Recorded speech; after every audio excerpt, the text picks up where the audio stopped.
Hey everyone, so today we're going to be learning the song Brain Damage by the band Pink Floyd. So all throughout the verse, we're only going to be plucking the top 4 strings of our guitar. So the 1st, 2nd, 3rd, and 4th string, okay? And so the way that you want to have your right hand set, of course, you want to have that thumb kind of a little bit more out to the side than your fingers, right? Your fingertips are going to be assigned to 1 string only each, right? So your ring finger is going to be on your first string here, right? Your middle finger is going to be assigned to your 2nd string. Your first finger is going to be assigned to your 3rd string, and then your thumb is going to be doing this 4th string here, the D string. Okay. So remember that whenever you're finger picking, your thumb is always coming out a little further. I see a lot of people doing this kind of thing where the thumb is like inside the fingers, and then people are trying to pluck like this, and your thumb is just going to get in the way of your fingers trying to pluck, and it's not going to feel great. So really just try to make sure that your thumb is on the outside of your fingers. So let's just say that you wanted to pluck all 4 strings at once. You would pluck all 4, and your thumb stays on the outside of your fingers, right? It's on the outside. It's not going inside my fist here or inside my fingers. I'm not doing like this. I'm not keeping my thumb inside here, right? So I see that happen a lot, so just make sure that you keep your thumb on the outside. So if you were to pluck all 4 strings, your thumb stays on the outside of your finger. It kind of just hits the side of the index finger here, okay? So that's pretty important to get down at first. So just make sure the thumb comes outward more than the fingers, okay? So it doesn't want to be on the inside, but on the outside of it, okay? So make sure we get that. And then the pattern that we're actually going to be plucking, well, in the song there's multiple guitars being played, so we're going to condense that down to just 1 guitar, okay? So the way that you're going to do this pattern is you're going to pluck the top 3 strings with your 3 fingers here, index, middle, and ring finger here. You're going to pluck the 4th string with your thumb on beats 2 and 4. So we have 1, 2, and 3, and 4. So that thumb is on 2 and 4, okay? So it's 1, 2, and 3, and 4. That's the top 3 strings, the 4th string, 2nd string, 3rd string, 1st string, and then back to your D string on beat 4. So once again, that's 1, 2, and 3, and 4. Okay? By the way, I'm holding a D chord down, so if you're trying to follow along, make sure you have a D chord so the pitches are going to match. That pattern is going to be the main finger picking pattern for the majority of the verse. Okay? So we're going 1, 2, and 3, and 4. We do that a few times as the intro. I think it happens 8 times in the song. I only did it 4 at the beginning of this video. And then after that we do it 2 more times, and that's when the vocals actually start. Remember, this is a D chord, by the way, just a basic D chord. After that we're going to go to a G7. And like I said, a lot of this verse is only being plucked on the top 4 strings, so we're not going to do a full G7 like that. We're only going to do the top 4 strings. This chord is technically a G7 over D, or G7/D, okay? And once again, we're doing the same strum pattern, or the same picking pattern. 1, 2, and 3, and 4. 1, 2, and 3, and 4, okay? A good way to get from the D chord to the G7/D is actually to use the middle finger to slide back. That way you have that one finger that's always in contact with the string. So I'm just lifting up my index and ring finger and then sliding back to go to G7. And then to get back to D, you just slide back up again and then replace those 2 fingers back onto the D chord again. So we're doing this pattern twice for a lot of these chords. We go back to the G7 again, back to the D chord. Now we're going to do this E chord over D. Take the same shape, this D chord shape, and we're going to slide that whole shape up 2 frets. Now, you can also look at this as an E7 chord because it uses exactly the same notes as what I'm playing right now. We just don't play it this way very often. But E7 very frequently wants to go to some sort of A-type chord, like A major or A minor, or in this case A7. So after this E7, we go up a fourth to the A7. right? So when I say up a fourth, I mean like think of E as here we are at E, right? Here's 1, and then F, G, A, 1, 2, 3, 4. So we're gonna go up to the we're gonna go up a fourth to the A chord. Okay, we're gonna play this A7, not like this, like the way you probably have already learned. We're gonna do it in this way. We did this also in I think Mrs. Robinson in that previous tutorial. So what I'm doing here is, once again, I'm putting my ring finger on the 3rd fret of the 1st string, and I'm taking my index finger and barring it across this, the 2nd, 3rd, and 4th strings, all at the 2nd fret. Okay? Okay, so that's how it is. It's a little tricky, but you're just trying to lay your finger flat across those 3 strings. Okay? So it might take a little bit of time, but you'll get it. So we have 1, 2, and 3, and 4. 1, 2, and 3, and 4. Now this A7, once again, is going to go up a fourth to the D chord, right? So A, B, C, D. So 7th chords a lot of times like to go up a fourth for its resolution of that chord, because this is a really fundamental sound to 7th chords, right? And that likes to get resolved to this kind of sound. Right, so we have this chord going to this. It's very satisfying to hear the resolution of this tension right here. It sounds really, like I said, it has all this tension. It has all this sort of like discomforting kind of a feel to it.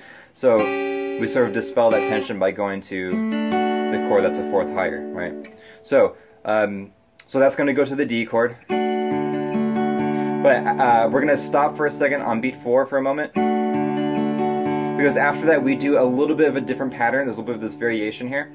We're going to go ahead and do, right after beat 4, 1, 2, and 3, and 4, we're going to let go of our middle finger to get the D sus2 sound, right?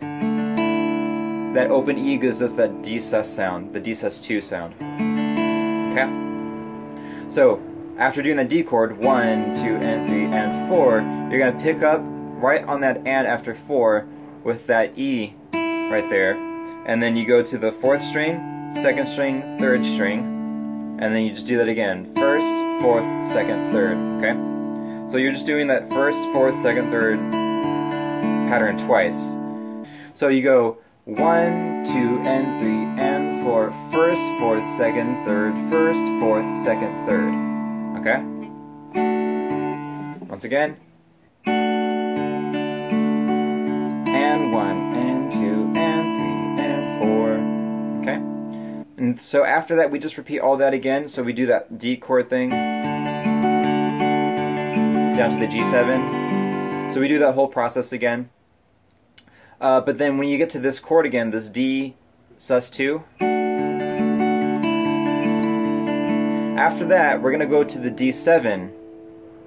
We're going to go 1, 2, and 3, and 4, and 1, and 2, and 3, and 4. Slightly different. It might take a few moments to really get that down. But the thing that really pops up the most is how often you hit this high string, right? So if I do the first pattern, right, and then compared to this pattern, right, you hear that high string a lot more often. You hear, right, you hear that note, or those two notes kind of popping out. So we actually pluck this the same way as our main pattern up until I think beat 4 again. I'll say the strings that we're plucking this time. So we have the top 3, 4th, 2nd, 3rd, 1st, 4th, 1st, 3rd, 2nd, 4th, 1st, 3rd, 1st, 4th. Okay? So I hope you got all that. You can always watch it again to make sure you get all those details in there, okay? So, after you get that, then we go into the chorus, okay? So, the chorus is going to use just a few chords. We have our G chord. Now, for this, we have a G chord, and then an A7, and then a C, and then a G chord again. The way that I want us to do the first G chord is like this, okay? This is a pretty cool chord progression. Let's go over it first, and I'll explain why I think it's kind of a cool progression. So we have our G chord here, with our double stop up here. We're stopping the first 2 strings at the 3rd fret, okay?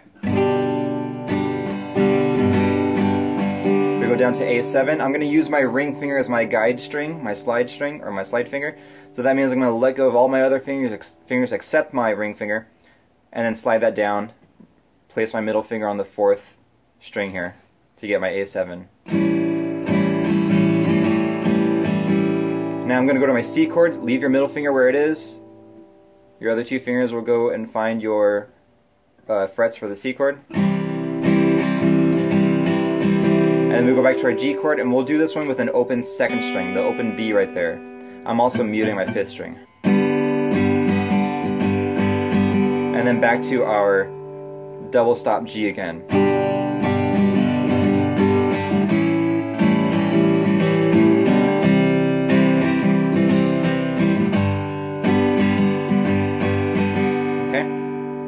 So the reason why I think that's cool is because we have this chord that's not really in this key normally. So we've been kind of in the key of D and doing some, we've had some other 7th chords that aren't in the key. But the way that this progression is being treated is a little bit different than the other progressions. So for instance, we have this G chord, which fits in the key of D. Then we go to A7, which also fits. There's nothing weird about this so far. But then we go to a C chord. And normally A7 and C don't belong in the same key. C doesn't belong in the key of D here. So what's interesting about this is that we have this C sharp that goes down to the C, right? And then if you even kind of zoom out and look even further, we have this 3rd fret, 2nd fret, 1st fret, open. So you have this sort of chromatically falling line. When I say chromatic, I just mean we're passing through notes that aren't in the key. So this note isn't normally in there. Even though we do use it for the D7, but we're using it for the D7 to help us get propelled to the G chord. So anyways, what I think is cool is to kind of get this line kind of shown in your chords. And so that's why I wanted us to do the G chord this way. And then A7. And then G with an open B. So that you hear this line.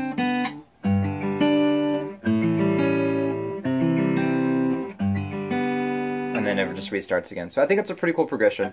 Pretty simple, but it sounds cool. Okay. But one more thing that we could take note of is the fact that this chord movement from A7 to C, that's referred to as a chromatic median. It's a really cool thing. It's a really cool sound. What we're doing is essentially we're going from a major chord. In this case, it's a dominant chord, but it works with dominant chords too. So when you go from a major chord to another major chord, a minor 3rd up or down. That's a really generalized way of putting it. There's actually more than just that way of doing it, but that's what we're doing in this particular song. So we're using the A7 to the C. So C and A have these 3 half steps that separate them. C, B, B flat, A. So this A to C, like I said, that wouldn't happen in one major key. But I just wanted to kind of introduce that term to you. Chromatic median. In this case, we're going from a major chord to another major chord that's 3 half steps away, right? So another common one that you see is like E major to G major.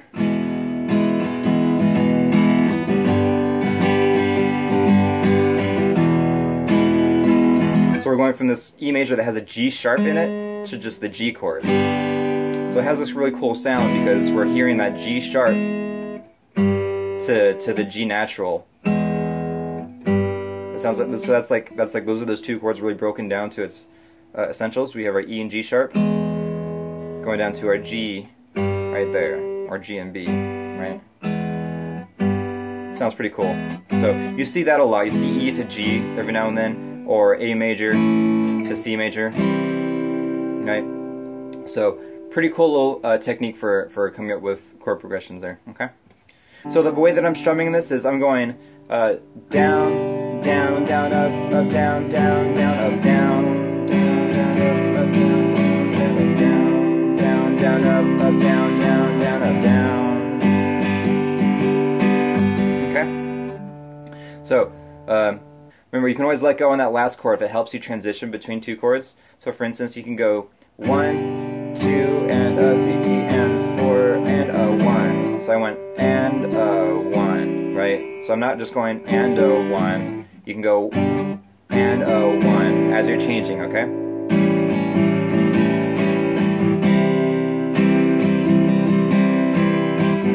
Okay.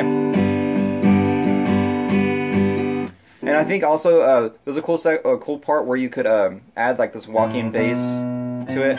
So when you go from the A7, I think it sounds cool to do that. So we're doing like an A7, and then using your index finger to grab this B right here on the 5th string. So I'm going 4 and 1.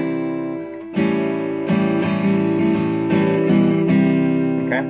Da, da, da. It's a cool way to get to the C. And then after that last G chord you get there with that open B, that very last G chord, we're going to go to a B minor 7. I think this is probably the easiest way to do it. So we have at the 7th fret, I'm doing the lowest string, the E string, and then also the 4th, 3rd, and 2nd strings. They're all at the 7th fret. So you're forming this sort of like this vertical tower almost with your fingers. Okay. My 1st and 5th string are both muted. Okay. So you just strum that once, or twice if you like, but I think once is enough. And then we'll go to an E minor 7, okay? And then we'll go to an A7 sus 4 first.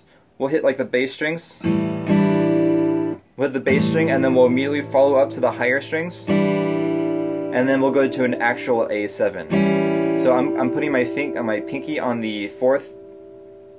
Excuse me. I'm putting my pinky on the 3rd fret of the 2nd string, which is the 4th of the chord, and then that descends down to the 3rd of the chord, to the 2nd fret on the 2nd string. So we'll go bass, right? So bass and then the upper strings, and then after that, the A7 wants to go to D chord, which is what we do to get back to the verse, right?